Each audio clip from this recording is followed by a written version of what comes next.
Je me fie vraiment sur Radio-Canada pour tout ce qui est niveau information dans ma vie de tous les jours. C'est vraiment mon lien avec l'extérieur. Radio-Canada est important sur tous les points de vue. Il est au cœur de nos vies, partout à travers le Canada. Pour moi, ça permet justement aux régions éloignées d'avoir accès à des nouvelles et puis accès à la culture française à l'extérieur du Québec. Radio-Canada, pour moi, c'est une partie de notre identité en tant que Canadien. Ah, les coupures, ça va faire, là. Ça va faire, les coupures. C'est scandaleux. C'est scandaleux, c'est du vol d'intelligence. Je trouve ça un peu inquiétant pour l'avenir de Radio-Canada.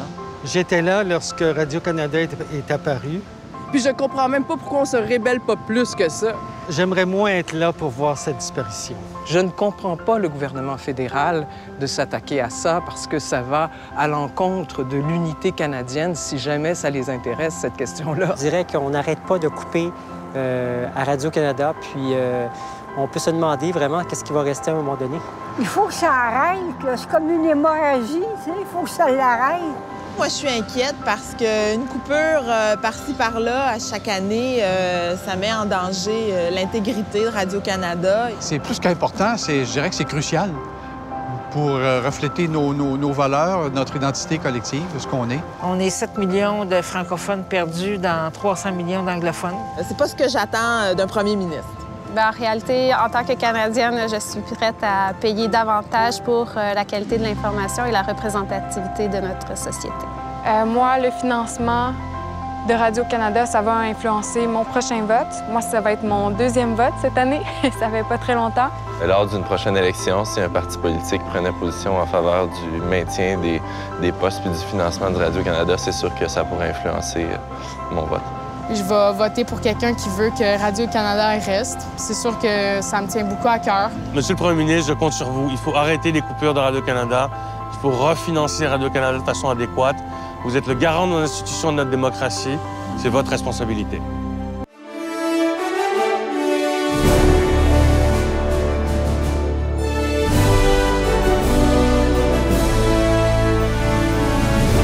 Bienvenue à cette émission spéciale des Amis de la radiodiffusion en ligne. Suite aux nombreuses compressions à notre radiodiffusion publique, Radio-Canada, le public s'inquiète de son avenir. Nous savons qu'à l'approche d'élections générales, les partis précisent leur politique. Nous avons donc invité les chefs des partis politiques ayant des élus à la Chambre des communes de nous livrer leur vision de l'avenir de Radio-Canada. Maintenant, nous entendrons M. Justin Trudeau, chef du Parti libéral du Canada. C'est avec un immense plaisir que je vous présente la grande journaliste Francine Pelletier, qui interrogera M. Trudeau pour vous. Francine? Merci, Ian. Et mesdames et messieurs, bonsoir et bienvenue à l'émission Les chefs parlent de Radio-Canada. Ce soir, avec le chef du Parti libéral du Canada, M. Justin Trudeau. Bonsoir. Bonsoir.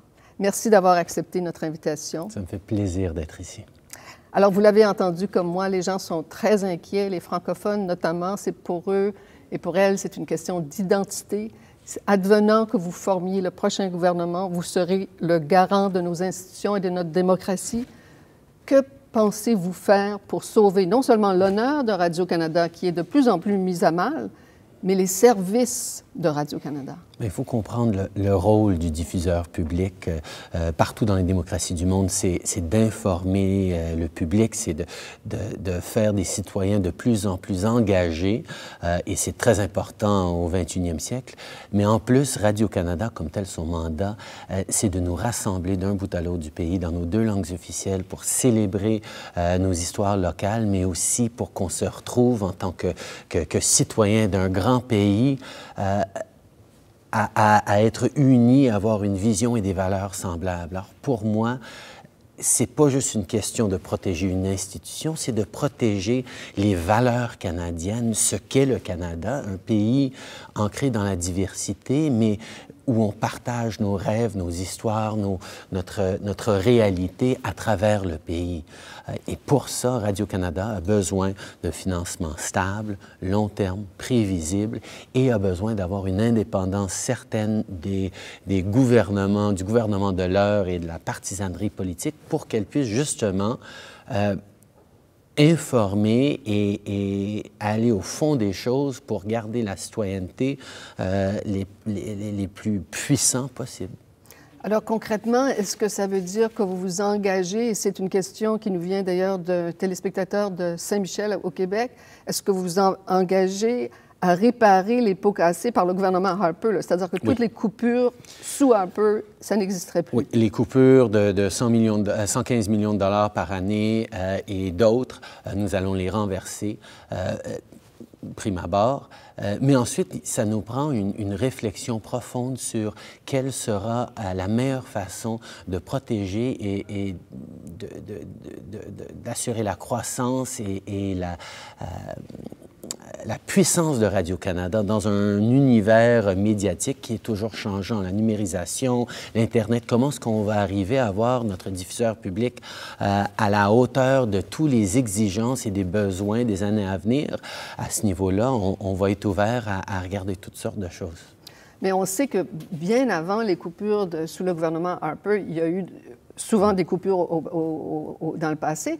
Et en plus, on est un des radiodiffuseurs au monde qui est le plus mal financé. Alors, une autre question qui nous vient cette fois d'une personne de Laval demande comment assurer que le fameux mandat, le vaste mandat de Radio-Canada soit protégé?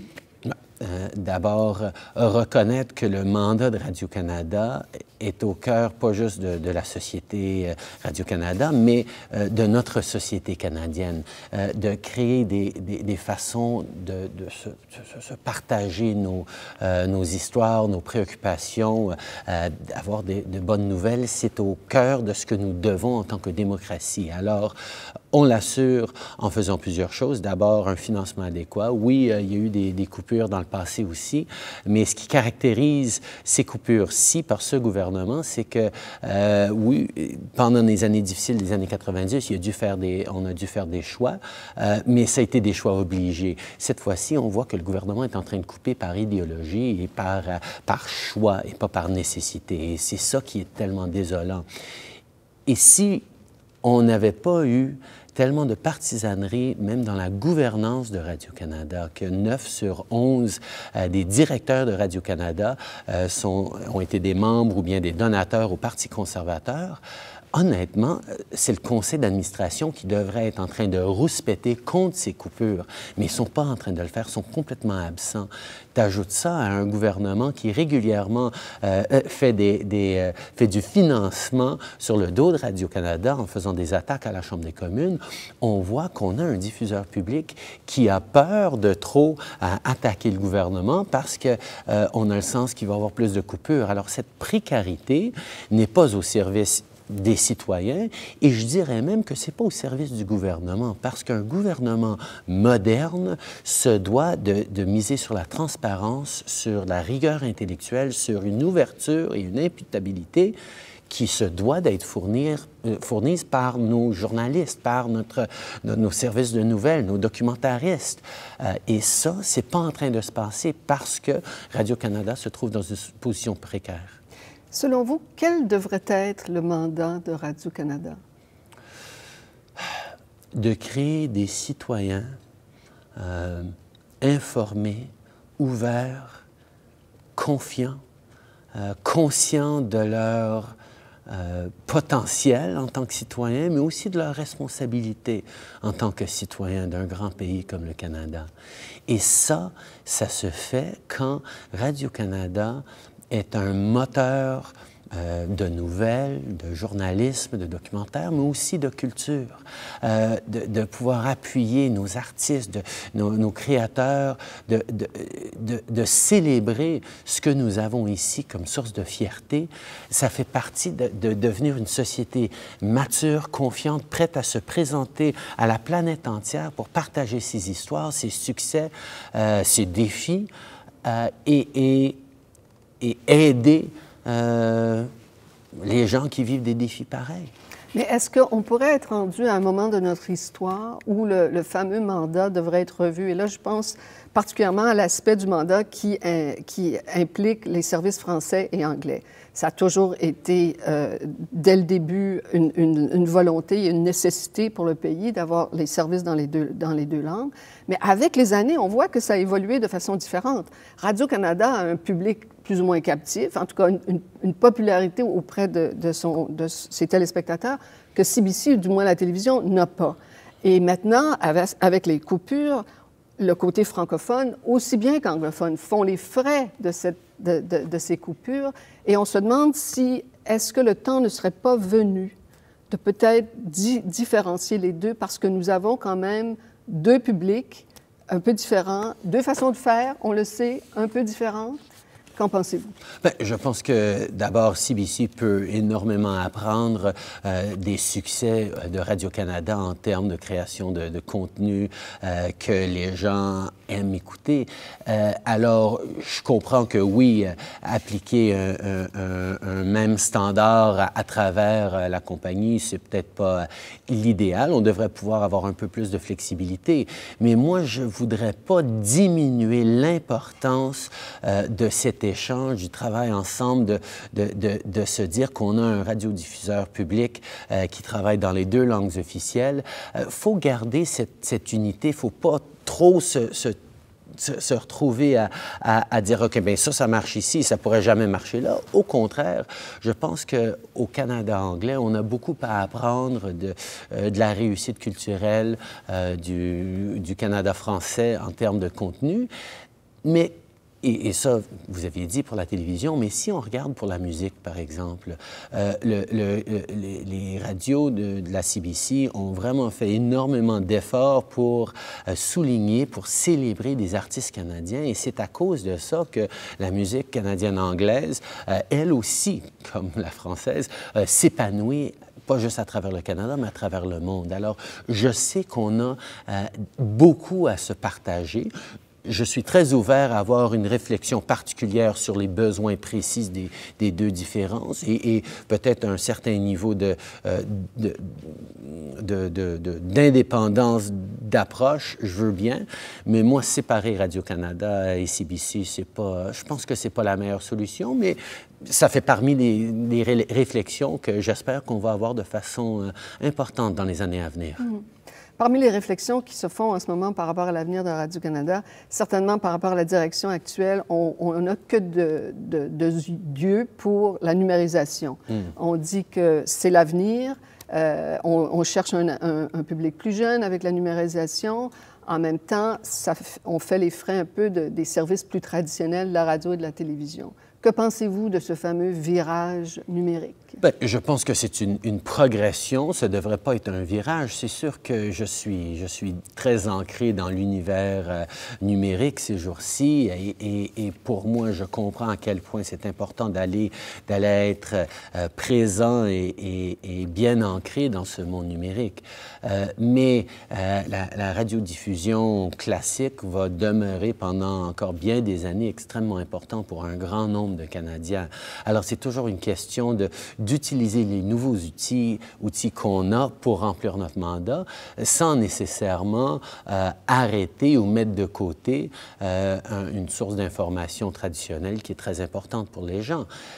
Et je trouve d'ailleurs que ce que Radio-Canada a toujours bien fait depuis longtemps, c'est d'aller chercher des jeunes réalisateurs, des jeunes producteurs, des jeunes comédiens qui sont au début de leur carrière, des jeunes journalistes, pour leur donner une chance de s'épanouir, d'apprendre leur métier, de partager de nouvelles idées, de nouvelles façons de faire.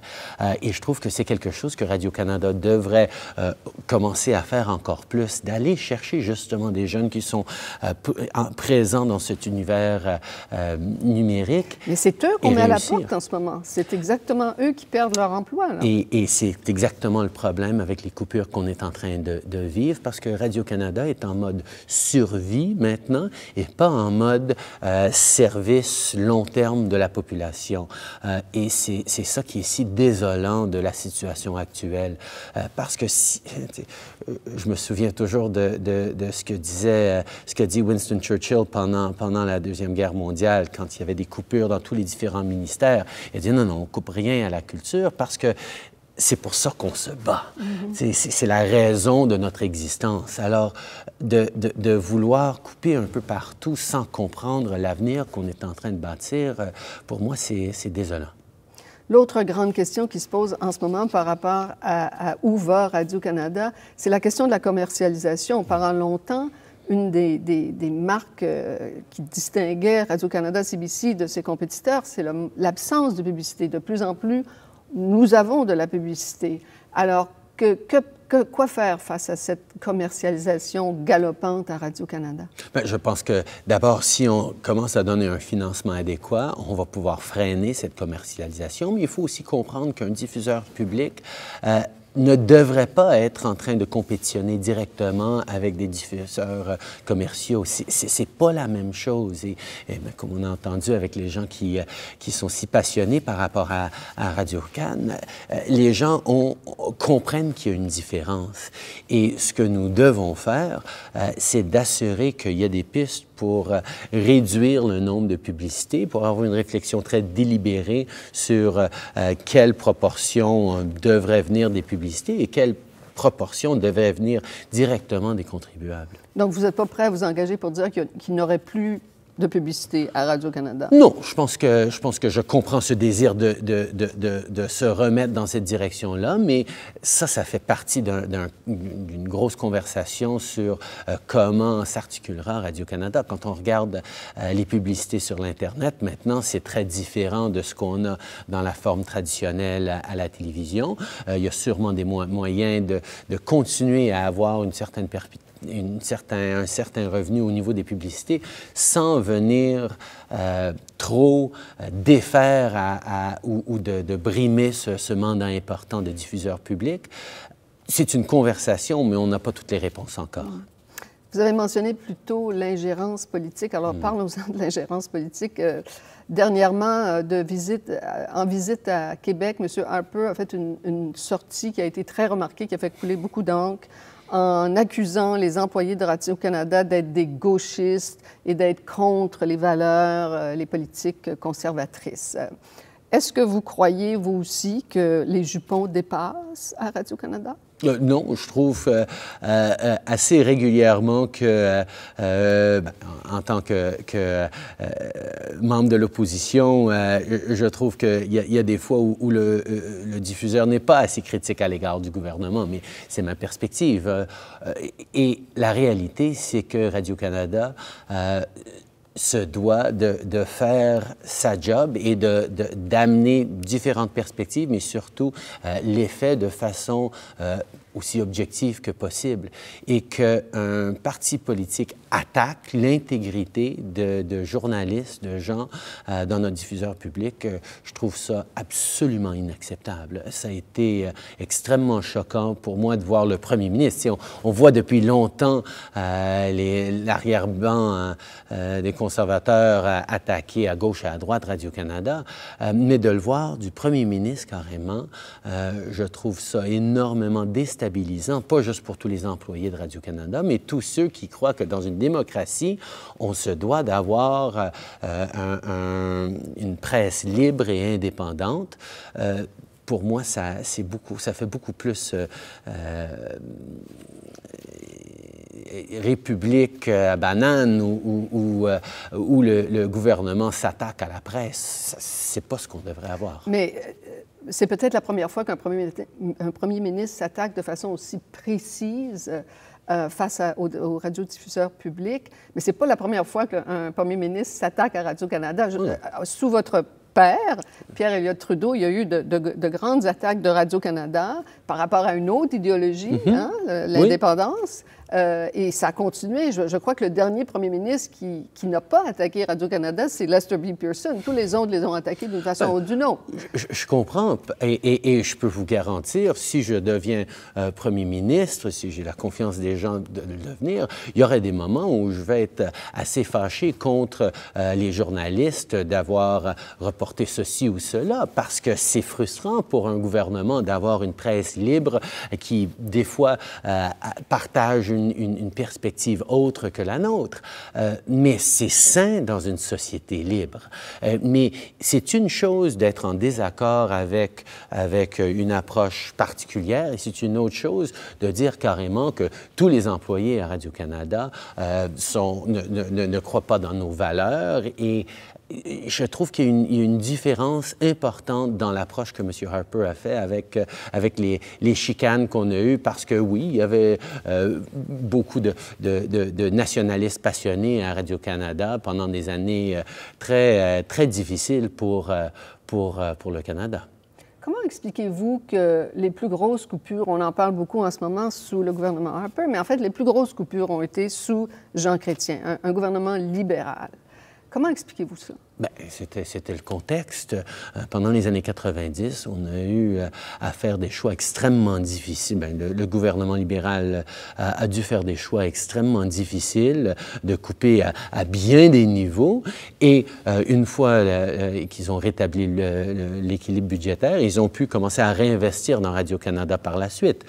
Le problème, c'est que c'était nécessaire pendant ces années-là, mais maintenant, ce n'est pas nécessaire. On voit que c'est quelque chose que le gouvernement choisit de faire par idéologie, par approche que le premier ministre a souligné, de croire que Radio-Canada est là pour les ternir et pour contrer les valeurs conservatrices. Alors, c'est une question d'un téléspectateur. Pourquoi devrions-nous vous croire aujourd'hui que vous allez préserver Radio-Canada alors que vos prédécesseurs, incluant prédécesseurs libéraux, ont coupé selon le contexte? On ne sait pas ce qui nous attend là, dans l'avenir.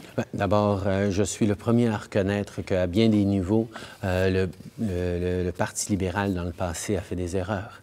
Et c'est pour ça qu'on se retrouve maintenant en 3e position à la Chambre des communes, qu'on a tellement de travail à faire pour regagner la confiance des gens.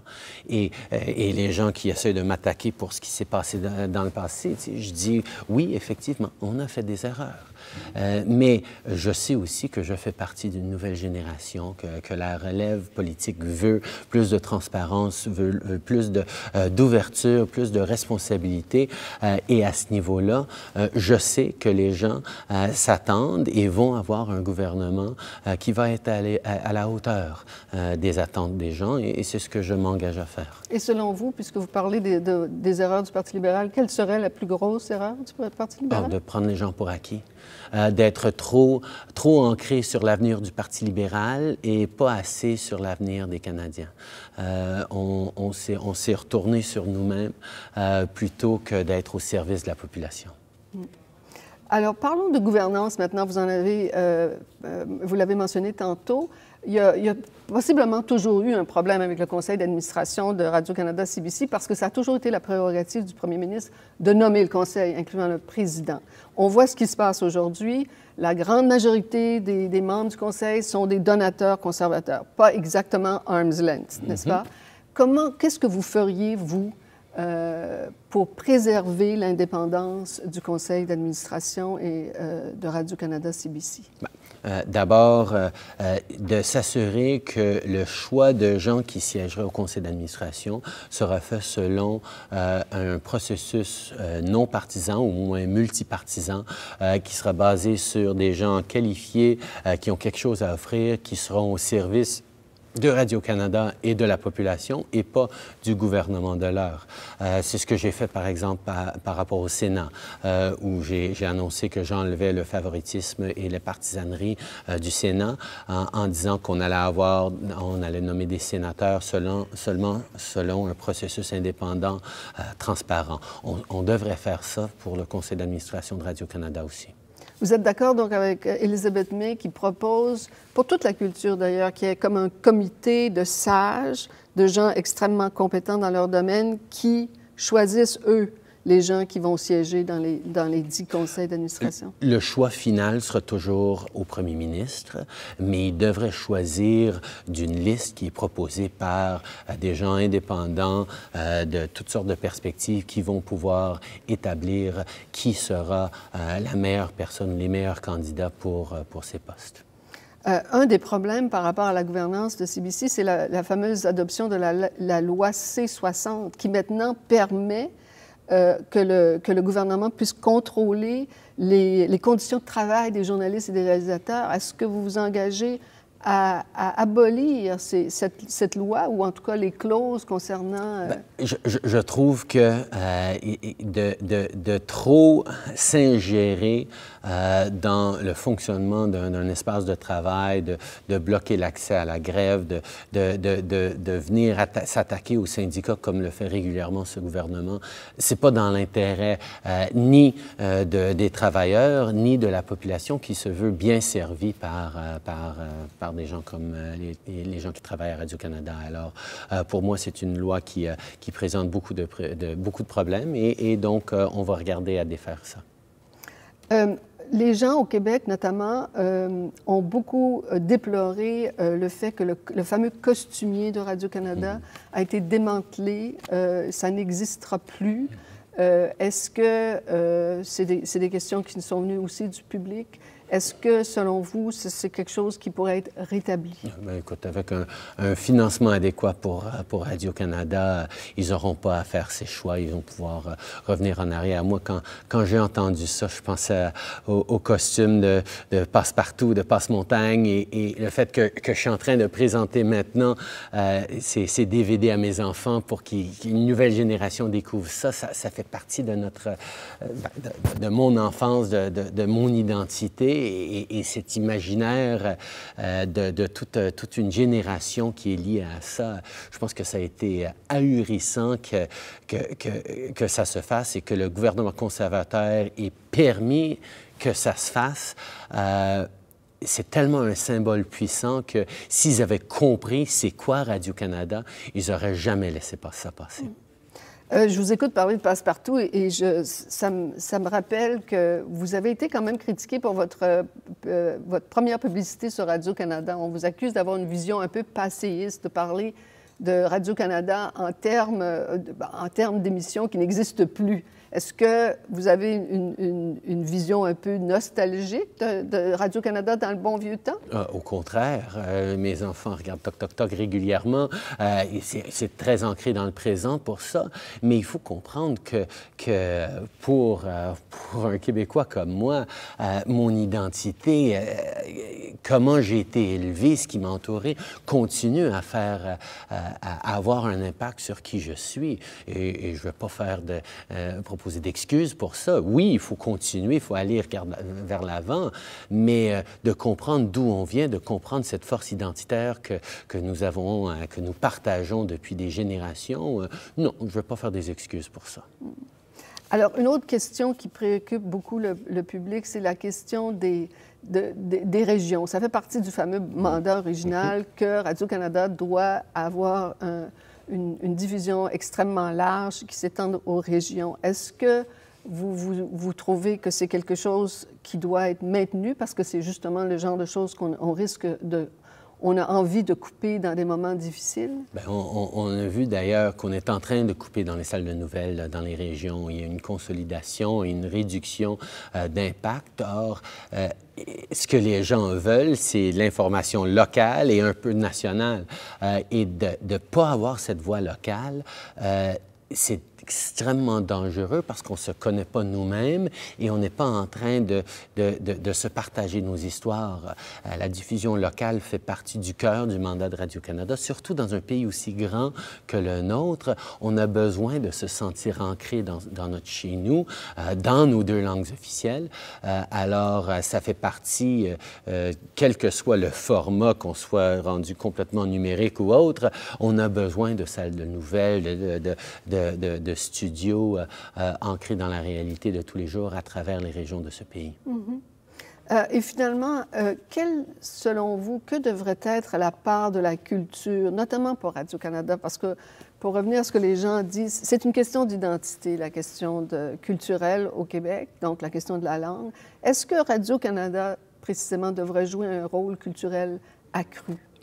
Ben oui, parce que pour moi, Radio-Canada représente un des éléments de base à partir duquel rayonnent toutes sortes d'autres avenues culturelles, que ce soit la musique, que ce soit le théâtre, que ce soit les arts visuels. on a un milieu culturel qui célèbre et partage notre créativité sous quasiment toutes ses formes. C'est un ancrage et un moteur qui permet à énormément d'autres avenues à se développer et s'épanouir. Pour moi, c'est les francophones d'Amérique du Nord, nous les Canadiens français, surtout les Québécois, nous avons une histoire extrêmement importante à raconter. Parce que partout dans le monde, les sociétés sont aux prises avec une culture américaine largement qui vient s'immiscer dans les cultures locales, qui vient dominer beaucoup l'intérêt et la consommation culturelle à travers le monde. D'avoir un exemple comme le Québec qui arrive à ne pas être menacé par cet univers américain, qui en tire profit de sa proximité et qui partage ses histoires à lui, que ce soit à Cannes avec Mamie ou ailleurs, ça commence avec le déclin de l'Empire américain, mais bien avant, de partager nos histoires à nous qui résonnent partout à travers le monde, même si c'est nos histoires, c'est au cœur de ce que nous faisons si bien et nous devons de le faire plus et nous ne pourrions le faire si on n'avait pas un diffuseur public comme Radio-Canada. Merci, M. Trudeau, d'avoir répondu à nos questions. Mesdames et messieurs, c'est déjà le moment de nous quitter. Merci à vous tous de votre présence fidèle à notre antenne pour la série « Les chefs parlent de Radio-Canada ». Vous pouvez trouver tous les épisodes de la série à www.lesamis.ca. Nous comptons sur vous pour continuer d'appuyer la radiodiffusion publique au pays. Bonsoir et à bientôt.